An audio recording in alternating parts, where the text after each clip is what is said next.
అది ఇది అంటుండగానే తెల్లారుతూనే ఉన్నది, పొద్దుగుతూనే ఉంది. తీరా చూస్తే ఎన్నికల సమయం దగ్గర పడుతూనే ఉంది. ఎన్ని గిఫ్టులు వంచినా కూడా ఖర్చుల మందం ఎంతో కొంత ముట్ట చెప్పకపోతే ఎక్కడ వెనుక పడిపోతామో అని లీడర్లు మస్తు బుగులు పడుతుర్రు. అట్లా ఏదన్నా పంచుదామని ఏం కొంచెమైనా నడుమిట్లనే పోలీసు వాళ్ళకు దొరుకుతుర్రు, కేసుల పాలవుతుర్రు. ఇక ఇట్లయితే కాదని ఒక ఆడ పెద్ద పైసల డంపే పెట్టిర్రు. కానీ ఓటర్ల కొరకు దాచిన డబ్బుల్ని ఓట్ల అధికారులకు సమర్పించాల్సి వచ్చింది. చూడుర్రి.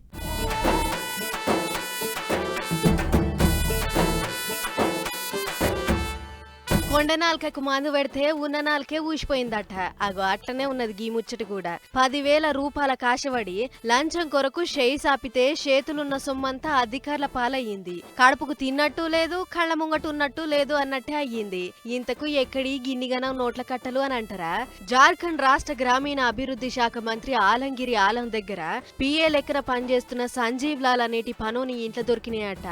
ఆవు పనోని ఇంట్లోనే గిన్నిగనం దొరికినాయంటే పిఎం ఇంట్లో ఇంకెన్నుండొచ్చునో, అసలు మంత్రి తన ఇంకెన్నుండొచ్చునో అని అనుకోకుర్రి. గయన్ని మంత్రి సారియేనట.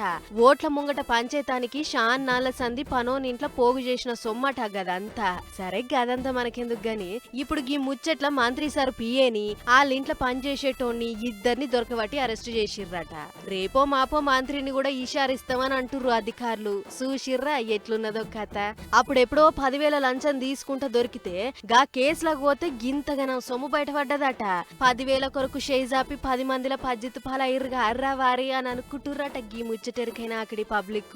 ఇక ఇదంతా గిట్లుంటే అటుగా మంత్రి షేయ్ పార్టీ మంత్రి అవ్వుడుతోని ఎగస్ పార్టీలు ఎత్తెత్తిపోస్తుర్రు. ఓట్ల కోసం గింతకు దిగజారుతారా అని అనుకుంటా సోషల్ మీడియాలో పెట్టరా అని పోస్టులు పెడుతుర్రు. తిట్టరా అని తిట్లు తిట్టుకుంటా కామెంట్ రాసుకొస్తుర్రు. కానీ గిట్ల బత్తలకు బత్తలు బయట పడుతున్నాయంటే ఎన్నాళ్ళ సంధి పోగు చేస్తుర్రో ఏమో పొర్రి.